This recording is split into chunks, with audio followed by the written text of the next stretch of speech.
हरि ओम हरे कृष्ण। किस्से और कहानियाँ ये बड़ा आसान माध्यम होते हैं एक गूढ़ बात को भी जन सामान्य तक पहुंचाने के लिए। ऐसी ही एक महत्वपूर्ण बात को, महत्वपूर्ण ज्ञान को आप लोगों के बीच में पहुंचाती हुई एक छोटी सी लघु कथा है। ध्यान से सुनिएगा। एक बार एक राजा था। राजा का नाम था सुकीर्ति। सुकीर्ति नाम का यह राजा परोपकार का बड़ा शौकीन था। जितना भी इस पर बन पड़ता था यह लोगों की सहायतार्थ तैयार रहता था, बड़ा दान करता था। उसका एक ही लक्ष्य था कि मेरे राज्य में कोई गरीब न रहे, कोई तंगहाल न रहे। उसके ही राज्य में जंगलों में मेणुक ऋषि का आश्रम था। मेणुक ऋषि जिसकी ख्याति चारों ओर थी कि एक बार मेणुक ऋषि से ज्ञान की बात को प्राप्त करे, तत्व ज्ञान को प्राप्त करे तो उस व्यक्ति के मुक्ति के द्वार खुल जाते हैं। राजा सुकीर्ति अक्सर सोचा करता था कि मुक्ति तो मेरी हो ही जाएगी क्योंकि मैं लोक कल्याण करता हूँ, लोगों के दुख दूर करता हूँ, लेकिन फिर भी मेणुक ऋषि के दर्शन करूँ। मेणुक ऋषि के दर्शनार्थ राजा उसके आश्रम में गया। उसके आश्रम का सुरम्य माहौल, इतना सुंदर नज़ारा देखकर राजा को लगा कि तेरा महल तो कुछ भी नहीं है,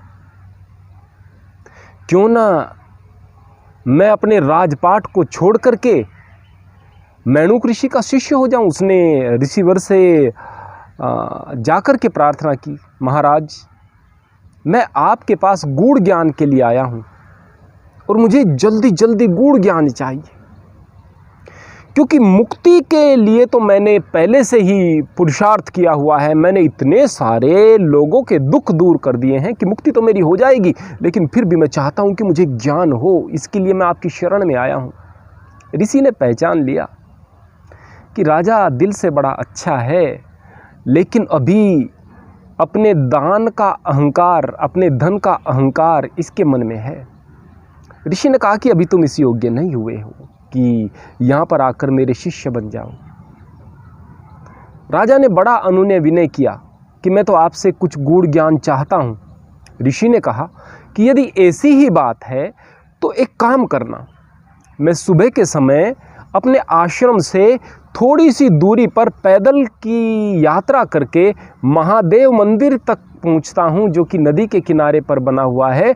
मैं महादेव मंदिर के दर्शनार्थ सुबह शाम जाता हूं, प्रातः सायं जाता हूं। तुम सुबह के समय उस यात्रा के दौरान मेरे साथ चल सकते हो और उस यात्रा के दौरान मुझसे कुछ प्रश्न कर सकते हो। मैं उनका उत्तर दूंगा और आपकी जिज्ञासाओं को शांत करूंगा, जिससे कि आपको कुछ ज्ञान हो जाए। राजा को यह सुझाव भी पसंद आया। राजा अगले दिन ही सुबह ही मेणुक ऋषि के आश्रम पर बड़े उत्साहपूर्वक पहुंच गया और मेणुक ऋषि के साथ में पैदल ही महादेव मंदिर तक की यात्रा के लिए निकल पड़ा। राजा ने शुरुआत इसी बात से की कि ऋषिवर मुझे कुछ गूढ़ ज्ञान बताएं, क्योंकि मुक्ति का मार्ग तो मैंने स्वयं अपना पुरुषार्थ के द्वारा, अपने परोपकार और दया की भावना के द्वारा लोगों का कल्याण करते हुए प्रशस्त कर लिया है। तो ऋषि ने राजा से प्रश्न किया कि राजन, मैं आपको बात तो जरूर बताऊंगा, कुछ ज्ञान तो जरूर दूंगा, लेकिन आप मुझे यह बताएं कि आप लोगों का दुख दूर करते कैसे हैं, उनके कष्ट कैसे हर लेते हैं। राजा ने चारों ओर देखा तो सामने कुछ ही दूरी पर मंदिर दिखाई दे रहा था। मंदिर से थोड़ा सा पहले एक भिखारी खड़ा हुआ था। भिखारी की हालत खराब थी, बड़ा गरीब था। राजा ने सोचा कि हो गया काम। राजा ने ऋषि मेणुक से कहा कि महाराज देखो, यह गरीब आदमी है, आज मैं इसके दुख दूर करके दिखाता हूँ कि कैसे करता हूँ। उसने भिखारी को अपने पास बुलाया और भिखारी से कहा कि देखो, आज के बाद तुम्हें भीख मांगने की ज़रूरत न पड़ेगी। मेरे पास इतनी सारी सोने की अशर्फियाँ हैं, इतनी सारी मोहरें हैं, मैं आपको दे देता हूँ। बहुत सारी स्वर्ण मुद्राएं उसने उस भिखारी के पात्र में डाल दी। अब भिखारी का पात्र स्वर्ण मुद्राओं से भर गया। अब भिखारी बड़ा प्रसन्न, उसकी खुशी का ठिकाना न था। राजा को इतनी सारी मोहरें देते हुए कुछ चोर लोग भी देख रहे थे। जैसे ही वह भिखारी अपने घर के रास्ते पर जा रहा था तो वो जो चोर थे, वो जो डकैत थे, वो जो ठग थे, वो देख रहे थे। उन्हें पता था कि इतनी सारी मोहरें हैं। वो झट से आए और उन्होंने उसके उस भिक्षा पात्र को छीन लिया और मोहर समेत उसके भिक्षा पात्र को भी लेकर चले गए। अब वो गरीब का गरीब और ज़्यादा गरीब हो गया, उसकी हालत ख़राब। अगले दिन फिर मैणुक ऋषि और राजा सुकीर्ति निकल पड़े थे अपनी यात्रा पर, महादेव मंदिर तक की यात्रा पर। राजा सुकीर्ति कह ही रहा था कि देखो महाराज, मैंने कल उस गरीब आदमी के दुख को दूर कर दिया। आज वो आदमी बड़े आराम से रह रहा होगा, उसका परिवार बड़ा खुश होगा। इसी प्रकार से मैं लोगों की सहायता करता आया हूँ। जितने में यह बात कहकर के राजा चुप भी नहीं हुआ था, देखा कि वो भिखारी सामने खड़ा हुआ है। उसके पास बेचारे के भिक्षा पात्र भी नहीं है, एक बड़ा सा ठीकरा लिया हुआ है उसने किसी टूटे हुए मिट्टी के बर्तन का, उसमें भीख मांग रहा है। यानी कि कल से भी बदतर हालत उसकी दिखाई दी। चेहरे पर उदासी थी, बड़ा गमगीन था। ऋषि ने कहा कि राजन, इसके दुख को तुम दूर नहीं कर पाए, ये तो अभी यहीं खड़ा है, पहले से भी दुखी, पहले से भी उदास। राजा परेशानी में पड़ गया। उसने उससे पूछा कि भाई, तुम आज दुखी क्यों दिखाई दे रहे हो? मैंने तो तुम्हें बहुत सारी मुद्राएं दी थी, बहुत सारी सोने की मोहरें दी थी, तुम दुखी दिखाई क्यों दे रहे हो? उस पर भिखारी ने रोते हुए कहा कि महाराज, आपने तो बड़ी दया कर दी थी, लेकिन मेरी किस्मत ही फूटी है। मैं जैसे ही अपने घर जा रहा था, चमचमाती हुई असरफियाँ मेरे भिक्षा पात्र में पड़ी थी। वो मुद्राएं देखकर, वो स्वर्ण मुद्राएं देख कर के कुछ चोरों ने, डकैतों ने मुझ पर हमला कर दिया, मुझे चोटिल भी कर दिया, मेरा भिक्षा पात्र भी ले गए, वो मोहरे भी ले गए। इसके बाद राजा ने कहा कि कोई बात नहीं, जो होना था सो हो गया, अब इसमें कुछ नहीं किया जा सकता। कल तो तुम्हारे साथ दुर्घटना हुई, लेकिन देखो आज मैं तुम्हें उससे भी ज़्यादा कुछ मूल्यवान चीज़ दूंगा। ऐसा कहते हुए उसने एक बेशकीमती रत्न को निकाला और उस रत्न को भिखारी को दे दिया। भिखारी ने कहा महाराज ये क्या, ये तो पत्थर से का टुकड़ा, चमकदार सा कुछ महसूस होता है, इससे क्या होगा? तो राजा ने कहा कि तुम्हें मालूम नहीं है, इसे बेचकर तुम्हारी 7 पुश्ते भी बैठकर खाएं तो उस पैसे को ख़त्म नहीं कर पाएंगे, इतना मूल्यवान है ये। अब भिखारी बड़ा खुश हुआ। खुश होकर के उसने बड़ी यत्न से अपने हाथों में उस रत्न को दबाया, मुट्ठी में रत्न को दबाया और अपनी झोंपड़ी की ओर दौड़ा गया। अपनी झोंपड़ी में जाकर के चारों ओर देखा, उसकी पत्नी वहाँ पर उपलब्ध नहीं थी, बाहर कहीं किसी काम से गई होगी। उसे कुछ और नहीं सूझा, उसने उस रत्न को वहाँ पर रखे हुए एक मटके में डाल दिया। अब डाल करके, ढक करके, उसे रख करके वो चारों ओर देखने लगा खुशी के मारे कि देखूं मेरी पत्नी कहाँ है, उसे मैं बताऊंगा कि देखो हमें इतना कीमती रत्न मिला है और उसको मटके में रखा है, उसे सुरक्षित रखना। अब वो पत्नी को इधर उधर आवाज़ देता देखता, ऐसा सोचते सोचते वो बड़ी खुशी में थोड़ा आगे निकल गया। पीछे से पत्नी आई, उसने मटके को उठाया और सीधा पानी लेने के लिए नदी पर चली गई। अब वहाँ पर जैसे ही पानी उसने भरा, अब वो जो रत्न था वो मटके से बाहर बह गया। अब मटके से रत्न नदारत था, पानी लेकर के वह लौट रही थी।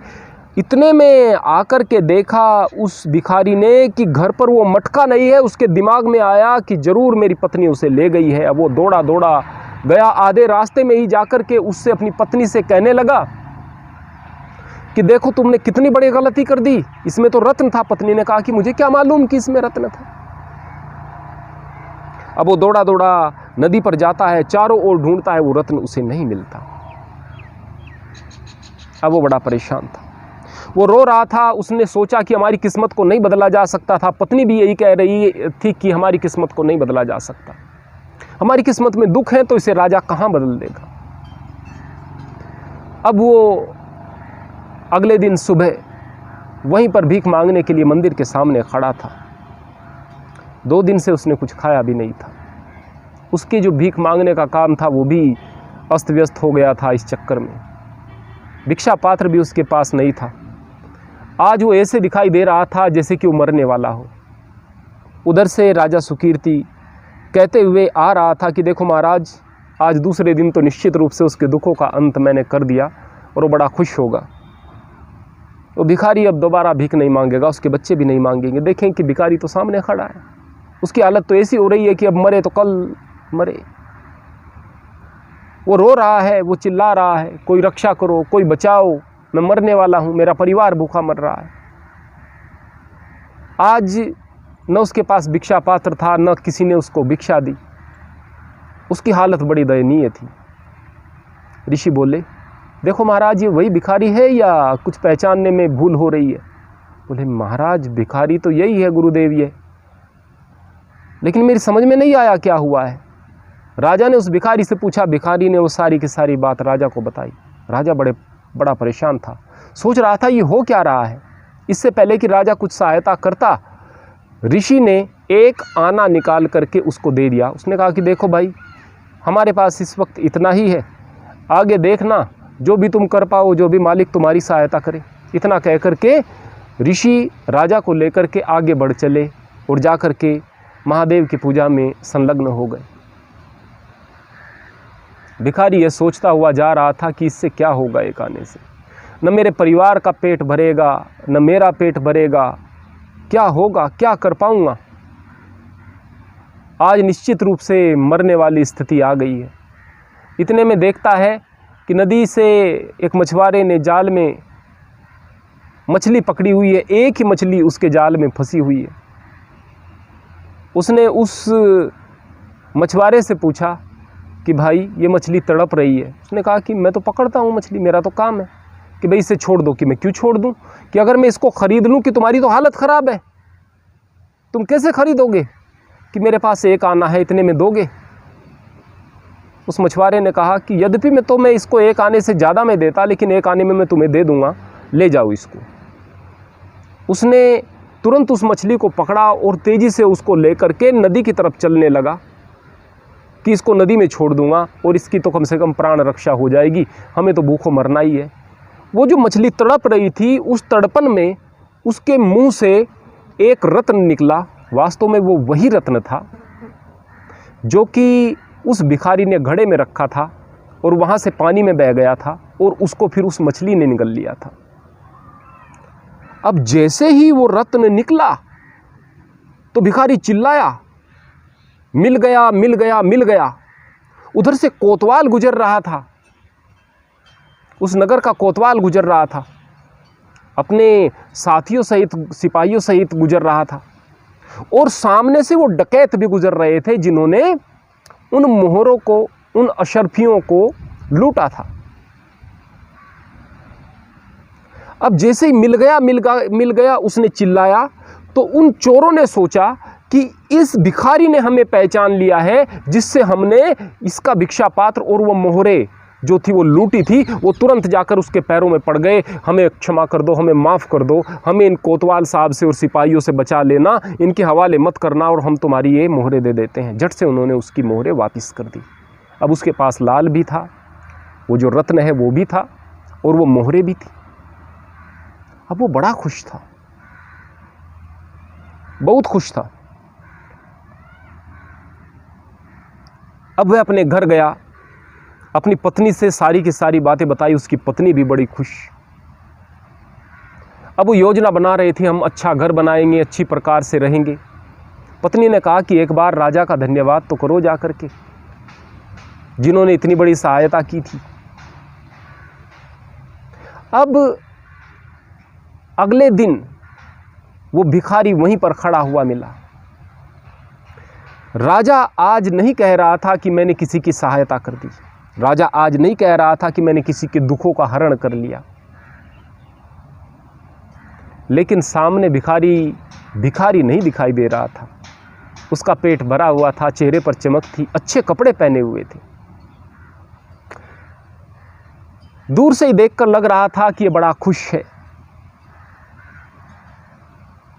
जैसे ही नज़दीक गए भिखारी के राजा और ऋषि मेणुक, तो उस भिखारी ने कहा, महाराज आपकी कृपा ने कमाल कर दिया है, मैं माला माल हो गया हूँ, मेरे दुख दूर हो गए हैं। राजा ने कहा तुरंत कि महाराज मुझे बताओ तुम्हारे एक आने ने क्या चमत्कार किया कि वो जो बहुमूल्य रत्न मैंने दिया था वो भी जो है इसके काम न आ सका, जो मैंने इतनी सारी स्वर्ण मुद्राएं दी थी वो काम न आ सकी, इस एक आने ने क्या कायाकल्प कर दिया। तो इस पर ऋषि ने जवाब दिया कि इस एक आने ने भी कमाल नहीं किया, इस रत्न ने भी कमाल नहीं किया था जो तुमने दिया था, उन मोहरों ने भी, उन स्वर्ण मुद्राओं ने भी कमाल नहीं किया था जो तुमने दी थी। जो कमाल किया है वो इसकी भावना ने किया है कि भूखों मर रहा है, हालत इसकी खराब है, लेकिन उसे दिखाई ये दे रहा है कि ये जो मछली है ये तड़प रही है, अपनी तड़पन को भूल करके ये उसकी तड़प को देख रहा था। इसके उस भाव ने कमाल किया है। वास्तव में इसके पास वो रत्न भी वापस आ गया और इसके पास वो अशर्फियाँ भी वापस आ गई, और भी बहुत कुछ आ सकता है, आ जाएगा। मुख्य बात इस भाव की है जो इसके अंदर जागा। ऋषि ने उस राजा सुकीर्ति को बताया कि देखो बेटा, आप किसी के दुख दूर कर ही नहीं सकते हैं, लेकिन अगर आप दुख दूर करने के भाव से कुछ करते हैं तो उसका परिणाम आपको मिलता है। लेकिन ये अहंकार लेकर कभी मत आ जाना कि तुमने किसी के दुख दूर कर दिए। इसने उस मछली को बचाया, इस भिखारी ने, यह इसके भाव हैं जिसको परमात्मा देख रहा है। लेकिन क्या पता कि ये दोबारा उसे उस नदी में डाल करके आया, वहाँ पर किसी बड़ी मछली ने उसे निगल लिया हो या मगरमच्छ ने उसको खा लिया हो, क्या पता। सवाल इस बात का नहीं कि वो आगे जी पाई या नहीं, सवाल इस बात का कि इसके अंदर भाव दया के थे। जब तुम अपने अंदर इन भावों को लेकर के आओगे कि मैं लोगों की सेवा कर सकूं, तो बड़ी बात है। जब ये भाव लेकर आओगे कि मैं लोगों के दुख दूर कर देता हूं, तो इसमें फ़र्क यह हो जाता है कि यहाँ करता तुम खुद हो जाते हो, करने वाले खुद हो जाते हो, और खुद को ही सर्वे सर्वा मान लेते हो, खुद को ही लोकोपकारी मान लेते हैं, परोपकारी मान लेते हैं कि मैंने सबके दुख दूर कर दिए। आप अपनी सत्ता को बड़ा करके देख रहे हैं, उस वक्त आप अहंकार से भरे हुए हैं, और जब आपके अंदर सेवा का और दया का भाव है, उस वक्त आप दयावान हैं। मूल्य उस भाव का है जो कि आपके अंदर पैदा होता है। बाकी ये जो संसार में चीज़ें होनी है ना, तो वो तो वही होती हैं जो परमात्मा को करनी है। होई है वही जो राम रचि राखा, परमात्मा को जो करनी है। अपने अपने कर्मों के अनुसार सब सुख और दुख भोग करके जाते हैं। बस ये आपकी परीक्षा है कि आप किस पर कितनी दया कर पाते हैं। राजा अब समझ चुका था कि मैं कहाँ गलती कर रहा था और मुझे क्या शिक्षा लेनी थी। राजा ने उस ऋषि के पैर छुए, कहा महाराज, संतों के सानिध्य से ही ज्ञान मिलता है, और आज मैं उस भूल से निवृत्त हो पाया जो मैं इतने दिनों से करता आया था। आपकी कृपा से मुझे आगे भी मार्ग मिलता रहे। हरि ओम, हरे कृष्ण।